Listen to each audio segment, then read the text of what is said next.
And James Creedon with Media. It's good to see you, sir. Likewise, Mark. T.S. Eliot, the poet, talked about time past and time present being contained in time future. 4 quartets, I think it was called.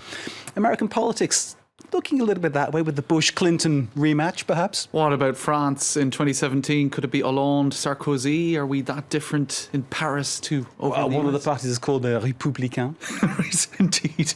It's all getting a little bit samey, really. Hillary Clinton equals Jeb Bush, says Politico.com. And indeed, they may have different visions for America, Mark, but both are the darlings of their respective parties' elites. They are members of the nation's political oligarchy, unequalled fundraisers, and of course, there is the dynastic question. Indeed, both are trying to eschew the surname. We've seen in Hillary's campaign, it's all about Hillary. the letter H. And for Jeb, it's all about the big red Jeb. So surnames disappearing. Jeb, exclamation mark. Exactly. Now, for The Guardian, they're looking at the fact that actually America didn't really want this dynastic matchup, but it got it anyway, or it might get it. We'll have to see what happens, I suppose. But actually, the people who don't want Clinton tend to be Republicans, and the people who don't want...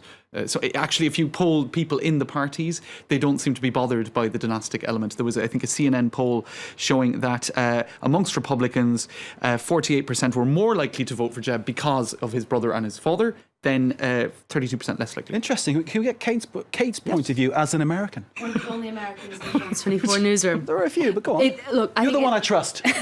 Thank you. There's a long way to go, obviously, but these are two people who are obviously emerging as very, very strong contenders indeed.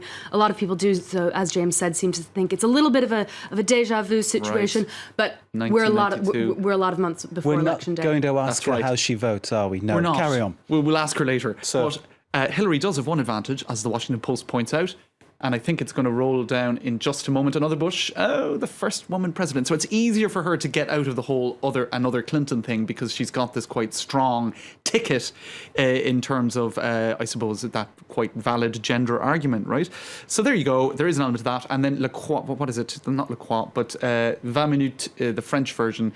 You know, that's, I suppose, one thing that's being trotted out quite a bit. The fact that we're seeing the same names again and again. It does tend to, I suppose, undermine the argument of the American dream, meritocracy, all of that, Mark.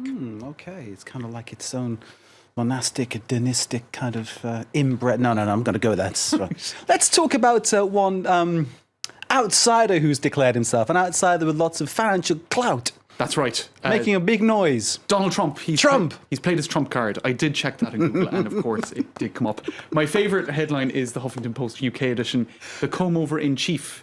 The comb-over in Which chief. does look like some sort of alien landing on the lawn of the White House. That's a low blow. It's a bit unfair, but I suppose they're in the UK, so they can get away with that kind of thing. Donald Trump, I'm rich and I'm running for president. Now, his speech was quite extraordinary, I thought. He went on a speech that would sink any politician in France, actually. He said... a team of accountants have been toiling for months to calculate my net worth of $8 billion and assets of $9.24 billion. It's a little bit, what's the... it's now completely left my head, but there is a film that reminds me of $1 million. Carry on, James. Some people might get that reference. In any case, Trump announces he's a very sad man. Now, this is satire, Mark, for people who aren't aware of that at home. That is an Onion The article Onion is satire, yeah. from 2012. Donald Trump announced that he's a very sad man who has nothing to live for other than drawing attention to himself.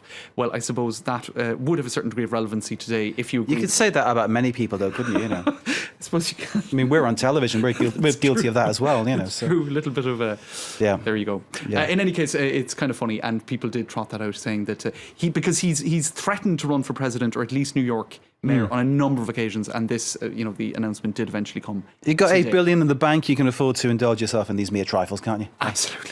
Okay, kids around France hopefully will get a good night's sleep tonight. The ones who are around about 18 years old, they're doing their baccalaureate exams, aren't they? That's right. And it's always a big fuss every year. It is indeed, and it starts with philosophy, which, I mean, how philosophical can you be feeling on the first day of a very important exam? I have exams, therefore I am. Right, exactly. But there is one question that comes back frequently, which is, what is risk? Right, but it's often that. It's like, what is life? What is risk? What is audacity?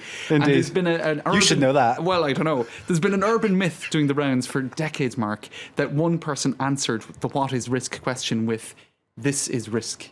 one line. Not actually, And that he not got, actually answering the question. He got 20 out of 20. Let's roll a scene from a film, because actually it never happened, but people still seem to think that it could work if you kind of are a smarty pants.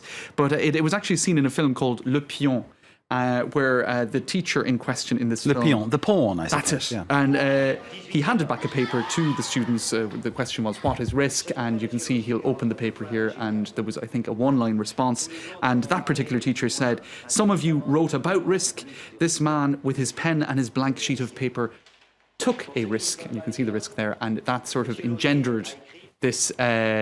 urban myth that it could actually be a strategy for tomorrow's baccalaureate students, if that question comes up. So somebody might be doing that and might get high marks or might not. Get a 1 out of 20. Okay. It's all out of 20 in France, isn't it? Okay. James, thank you. Thanks, Mark. Very much indeed. Our risk, it's not a risk having James. He's a home banker, as they say. Right. Kate Moody, of course, with the business and the biggest smile of France 24. Thank you very much indeed. Great to see you. Thank you for being with us as well. Stay with us. More news to come here on France 24.